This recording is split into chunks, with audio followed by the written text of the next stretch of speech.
Oh, I've been muted the whole time. Okay. Hello, everybody. My name is Omar. Welcome to the show. Do we really know them? I'm excited. Today's our 57th episode. I'm going to show you here. Wonderful guy. I've had a chat with him before, originally from Venezuela, but we're going to talk about more about fun stuff. This is a fun show. Knowing the people from LinkedIn, Jose is here. He's in the back room. He just got here. And let me go ahead and bring him on. In three, two, one. Hello, Jose. Welcome to the show. Hello, how are you? How are you? Good. I'm excellent. I'm glad to have you here. Can you hear me okay? Yeah, I can hear you okay, yes. Awesome. Awesome. How's your day been? How's your week? Well, today has been a kind of busy day because I have been getting some information for I'm launching my the second edition of my book for this Black Friday. So I have been busy with all the stuff with the publishing company and all this stuff. So has been kind of busy. Awesome. I appreciate you being here. I know we're all busy, and I appreciate you. We had to reschedule, and you're awesome to even be on my show. My show is not that important, but you're a wonderful guy, and we get to know you. You are the 11th guest for season four, bringing people from LinkedIn to get to know them in a Okay. fun way. Okay. Okay. Let's go ahead and start here. Okay. And you're an international speaker. We'll talk about that here. On your profile, you are top 25 leadership coach, all of that, and we'll get to that more. But how do you pronounce your name, first of all? Give us for the audience. Jose? Ma- Jose Pereira. Pereira Remvek. The second last name is Remvek. Pereira Remvek. Jose That's Ángel Pereira Remvek. amazing. And so you are originally Venezuelan, and so the names you use here, is it your dad's name, your mom's name? Yeah, well, many people that are not familiar, but I'm Venezuelan, but from a part of Venezuela that is Maracaibo, where the Maracuchos come from. And my granddad was a Dutch guy that came to Maracaibo back in the 1920s, the beginning of the oil and gas production in Venezuela. So during that time, there was a lot of people that came from here, from the US, from England, from Germany, from Netherlands, because there were many oil and gas companies like the Royal Dutch Shell, but today is Shell. And my granddad was a Royal Dutch Shell guy, and my mom and my grandmom and my father also worked there in the oil and gas during that. So I'm a fourth generation of oil and gas workers in from Venezuela. Oh, wow, that's amazing. So you mentioned they're from Dutch. Is that what they're Dutch? Is Yes, that correct? from the Oh, Netherlands. Yes, he came from the Netherlands. Yes, yes. living in South America. That's awesome. That's awesome. All right then. Hmm. Amazing. Good. Yeah, Good. because remember the oil and gas always has been attracting companies all over the world. Yes. No, absolutely. Definitely. Amazing. Okay. We haven't even started to getting to know you, but already that's an interesting question there. Okay. I like it. Okay. Here's something you probably are never asked, but what is an activity you enjoy most on a chilly morning? We're almost getting into the winter spirit, getting colder. What is something you like to do? I know you're in Texas, I think, right? How is the weather now? Let's start with that. How's the Yes, temperature? What do you like to do? the weather is improving a lot since a week has been going down. The weather, we have a very, very long summer here in Texas, over 100 degrees. So we're glad that now it's in the 55. So yeah, it's cool right now. One of the things that I enjoy doing in the morning, Yeah, chilly going morning, out chilly. Yeah. at around 5 a.m. in the morning. Okay, yeah, I'm back. So I enjoy going. I had two pugs, and normally what I do in the morning is go in the backyard with a coffee, sit down with them, and stay there in the backyard with them. So I really enjoy doing that in the morning. then in the backyard. You said with your puppies, your dogs? That's what you said? Oh, I You said with your puppies, with your dogs, Jose? yeah, my puppies. Did you hear what I said? I heard you'd like to go outside with your puppies, I think, right? You have a cup of coffee?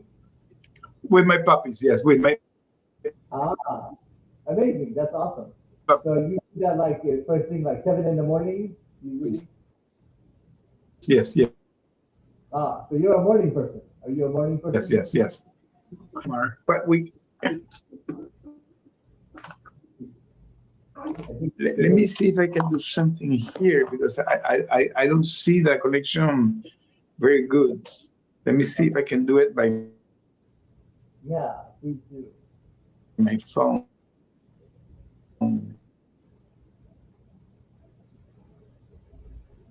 Perfect. So Jose is going to go ahead and fix his connection. But we talked about him enjoying his morning on the chilly morning, what he likes to do. He likes to go and have coffee with his pets. That's always amazing. That's always amazing. Okay. Can you hear me better now? I'm trying to do the connection through the phone to see if it.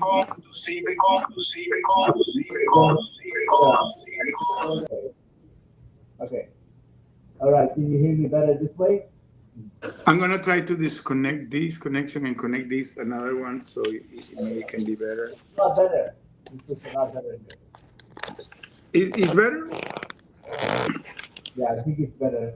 Okay. Yeah, because I had to do it by the phone because for some reason maybe the connection in the house today is unstable. So let me see if I can put this. Okay. Oh.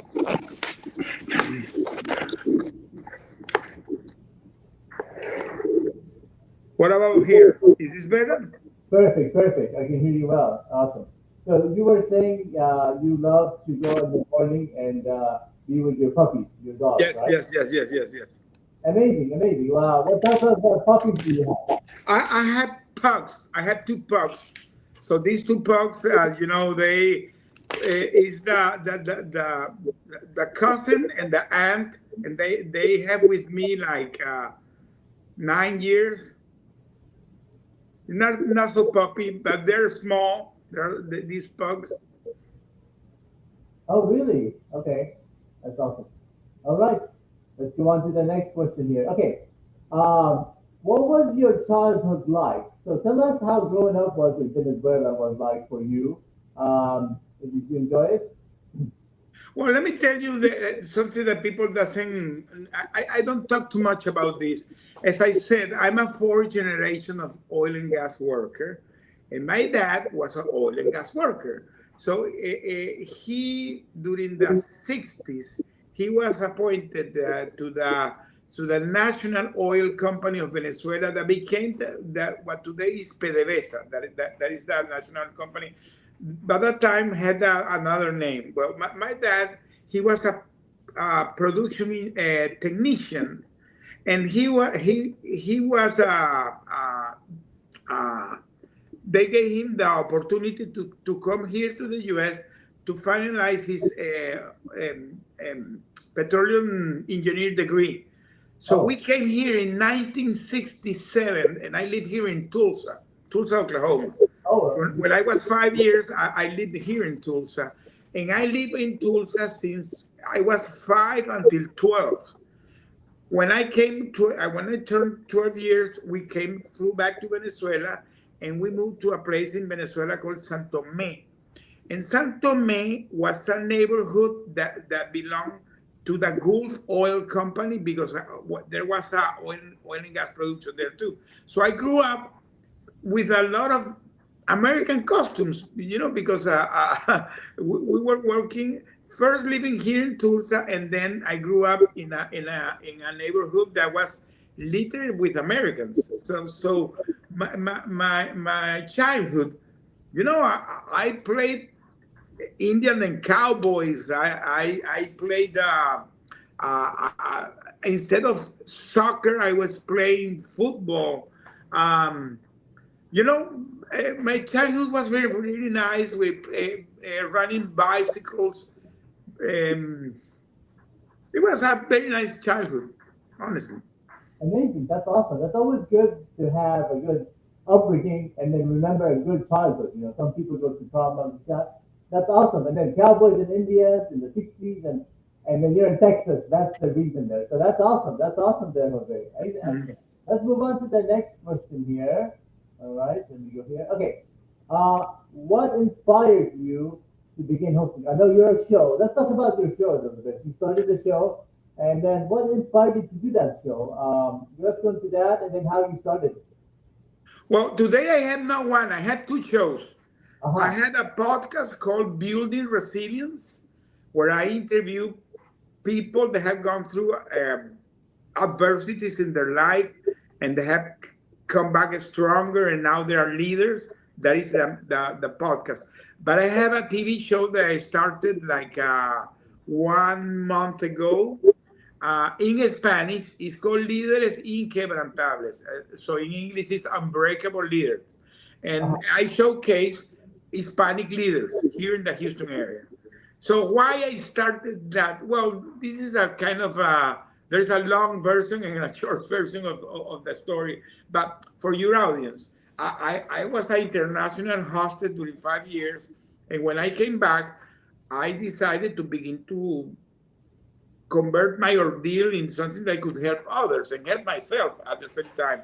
So because I had all this long career in the oil and gas, what I did is I combined both experience, my leadership experience in the oil and gas and my survivor experience, and I created a coaching program. Today I have a coaching program that I have it here. I can show to your audience. So this is my coaching program. So this is a coaching that I do here in Houston. I wrote my book about my story, and I begin to get invited to be guest in many podcasts, many. I can tell you, I had done more than 200 podcasts all over the world, all over the world. I have been interviewing Ireland, in Australia, in Japan, England, India. I don't know, all over the place. And when I began to do all these shows, one day I said, "Oh, I love to do this. Why I don't have my own show?" And that's where I decided to create my podcast that is called Building Resilience. And what I did for me was very easy because I began to invite all those people that had me as a guest. I decided to bring them to be my guest. So mostly all my guests has been people that had their own podcast that have been my guests previously. Sorry, that have been guests of them previously. And today I'm more open to people that can come to the show. I have my webpage, so anybody that's hearing this that feels I have a good story to come to talk with me, I have there a landing page in my webpage where you can apply to be guest in my show. Gotcha. Amazing. So most of the people who are on your show, you know them. They brought you on, and so you have that relationship with them. You kind of know them, and that's Correct. amazing. Yes, correct. So you do your show. Is it online mainly, or is it in person? No, no. What I do, I pre-record it, but I stream it every Monday morning, 8 a.m. and through Restream, and I restream to I today the show appears in 10 platforms. So Uh-huh. it appears in LinkedIn Live, Facebook Live, Instagram Live, X Live, YouTube Live, Spotify, Iron Radio, Soul Talks, HOD Radio. It's 10 platforms. So every Monday when it appears in 10 platforms. And Amazing. Yeah. honestly, I have been trying to grow it organically, and the show is doing really well right now. That's amazing. That's amazing how in our time now we can bring people and we can do that. Just like me, like I started this in the beginning, I had one or two subscribers. Now I'm over 200. just for watching the show. And then there's new guests here. You're number 57. I've never had repeats. They're all just new people, all through the connections from LinkedIn. So that's amazing how you can do that, Jose. And I'll definitely, I think I checked it out. We are connected on Instagram and all these platforms, and you do amazing work from what I've seen. It's awesome. Okay, let's go on to the next question here. One moment here. Go back here. Okay, there we go. Okay. All right. The most beloved item to you. The most item that you love the most. What does Jose love the most? Wow, that's a very, very interesting question. What the most item I love? Oh, wow. Wow, I love my wife. I'm going to Yeah, say that I love my wife. I love God too, absolutely. Very good, important things, you know. Awesome. But is there any item like a cup that you love or a watch? But it's good to love God and to love family and stuff like that too. Well, maybe going to an item itself, not an item. I really love to read. So what I really love are the books. So for me, books are, Books. I love books. Oh, books, yeah. What's your favorite book? I know you're an author too. We're going to talk about that.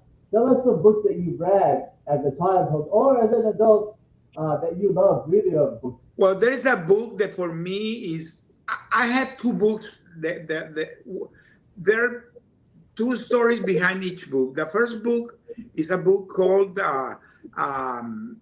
Crime and Punishment Uh-huh. from Fedor Dostoevsky. Yes. Let me tell you why that book impacted me, because I read that book when I had around 14 years.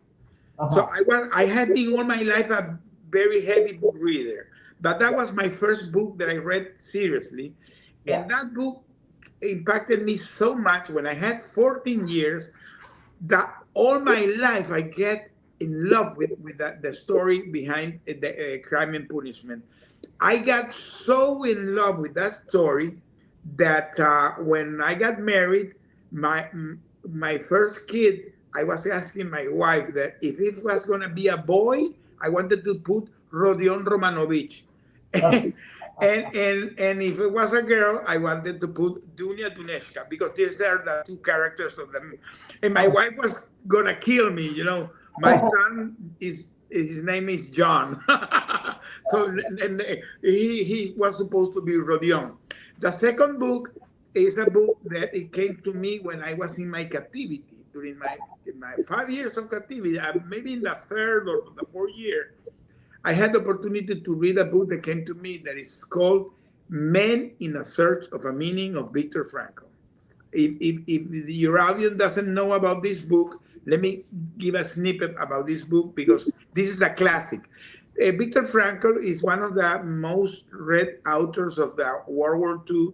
He was a prisoner in the concentration camp. That's why it resonates so much with me, in Auschwitz.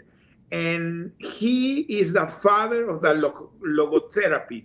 But when he was in prison, he was doing like a study why people died and why people survived the concentration camp. And one of the things that that guy found is that people that survived were those people that had a meaning in their life.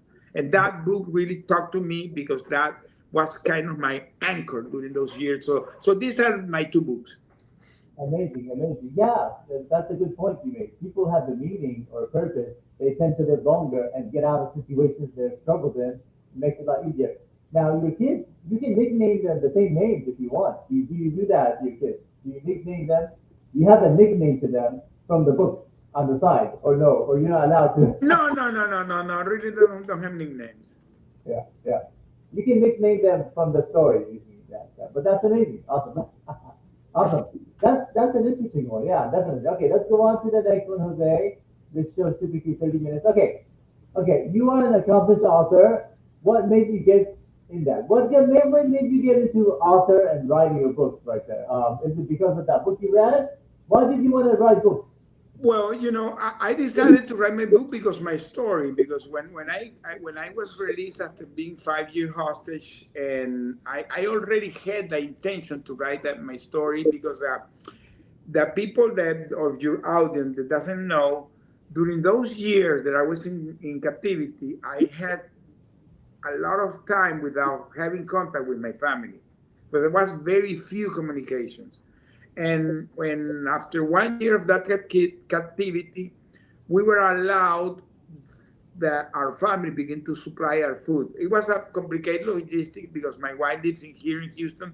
I was captured in Venezuela.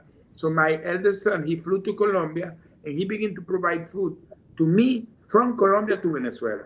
During those times, somebody pick up the food and cook and deliver to me three days on the week. So every time they brought new food, they took the trash cans. And in those trash cans, I began to smuggle secret letters with my wife. That's the way I could communicate with her.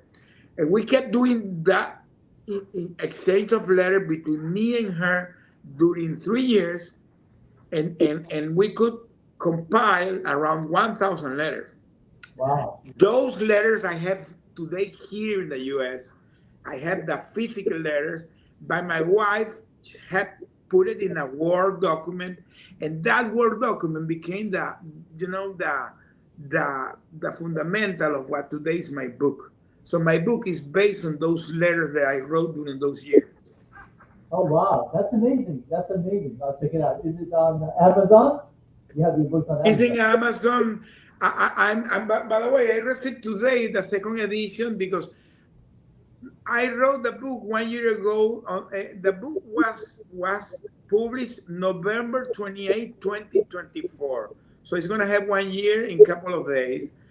The book became 4 times Amazon bestseller in 4 categories. It won the International Impact Book Award as the 2025 Best True Memoir. And I'm running the second edition that is going to be published now for Black Friday. I received today the book. I'm publishing today the post of the book. I'm running this since this Tuesday. I'm going to begin to run a 10-day challenge that I'm going to be promoting in there until the Black Friday. So that second edition is coming out, and it's coming out also the audiobook in English and in Spanish, because today the book is published in English, in Spanish, in Bengali, Oh wow. because the book is published in Bangladesh. I'm having a conversation to publish in the India, and also it's going to be published in Italian and in German. So it's Wow. going to be published like in 5 languages. That's amazing. That's amazing. What do you have to say for somebody who has an idea? You wrote those letters and then you compiled them together. You put them together, it became a book. What do you say to somebody who says, no, writing a book is difficult, but they have the idea? What do you think? What's the No, say? no. I believe to anybody that has the to write a book, what you have to have is the intention, having the heart. Remember, everybody has a story. I always say this.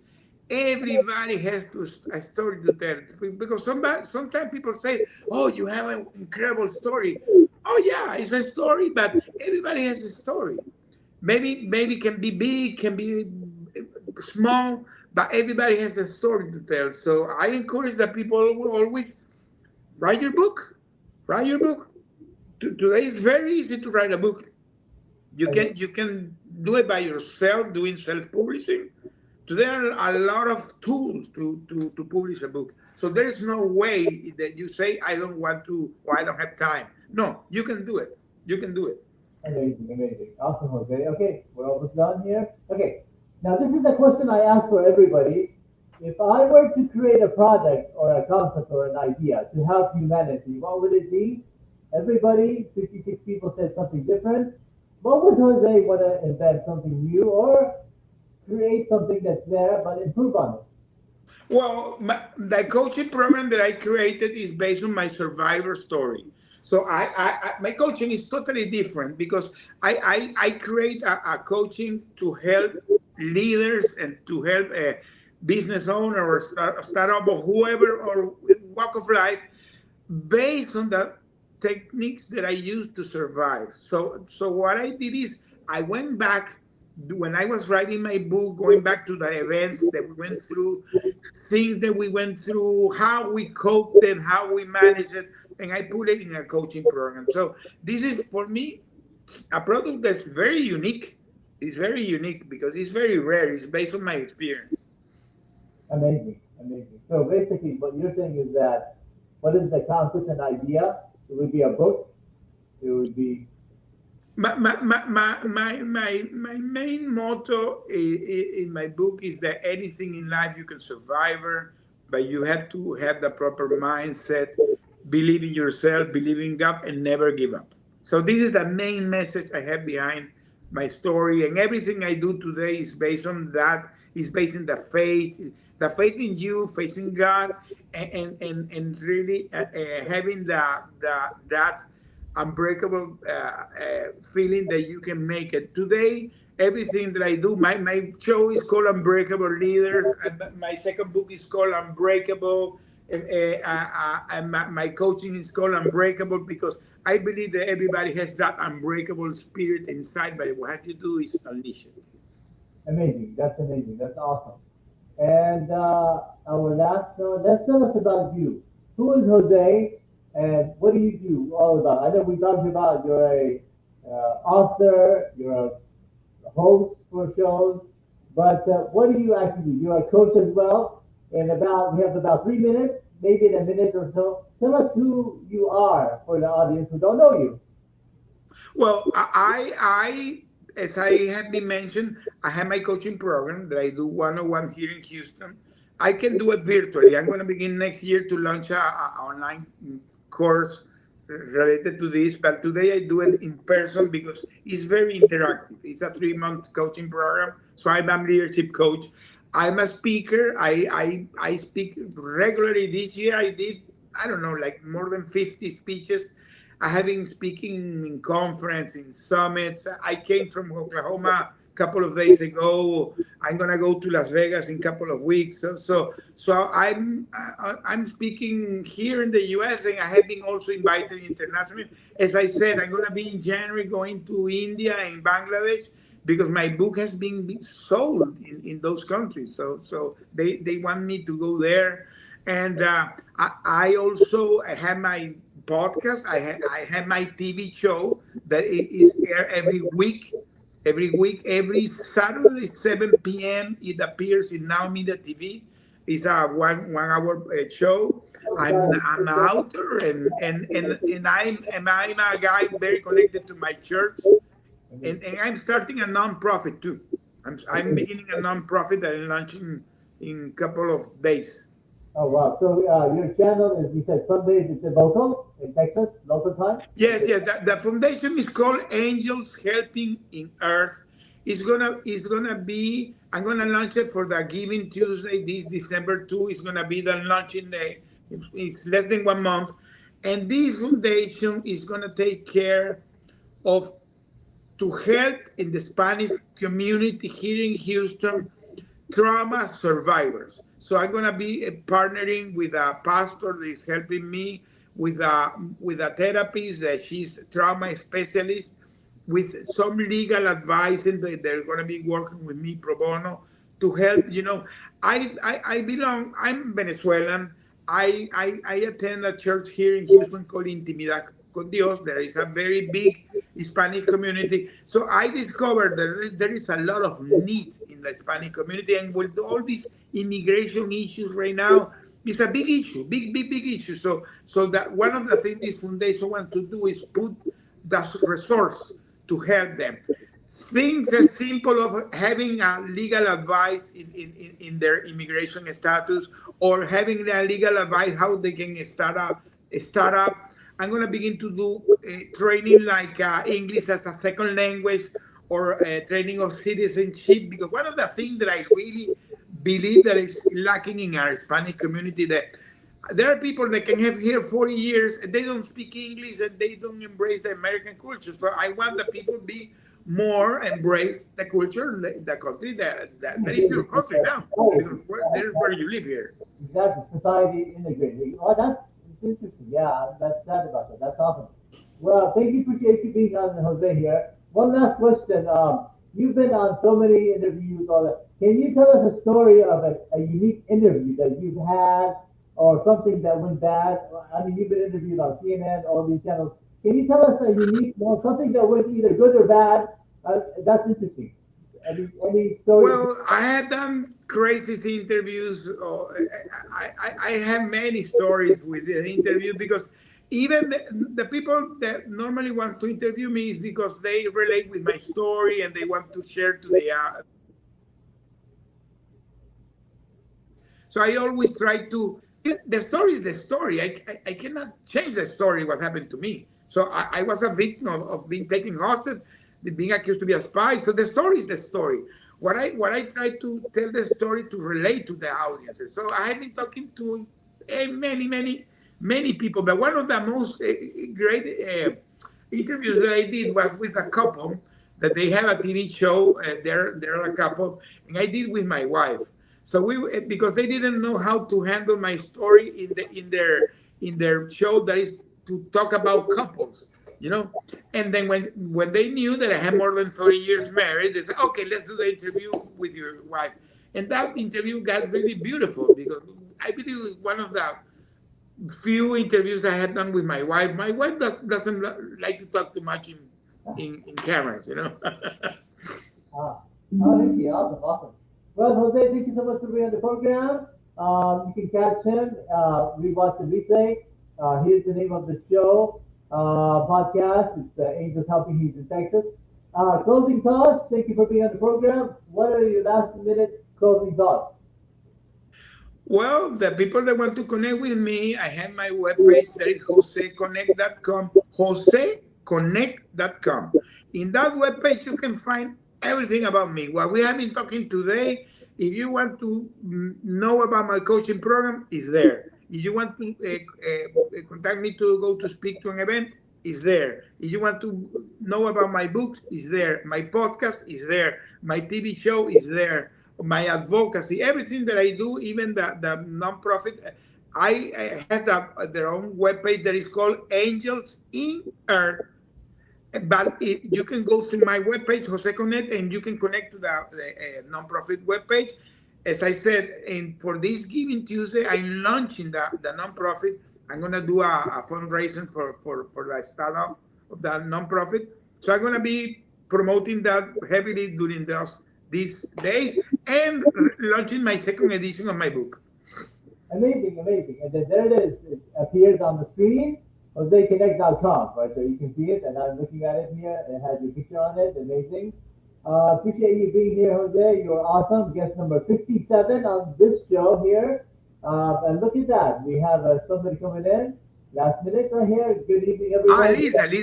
Lisa is a great. She always comes to my shows. Hello, Lisa. Thank you for being here. It's amazing. I had a meeting with her, and maybe I'll bring her on this show as well later on. Normally, this show is on a Sunday at noon Eastern, but I always accommodate when you guys are available. And I'm happy to have you on the program. Thank you, Lisa, for being here. People would want to replay. And all right, I would want to say thank you so much. Stay on here while I play the outro, and I'll be back with you shortly here. See ya.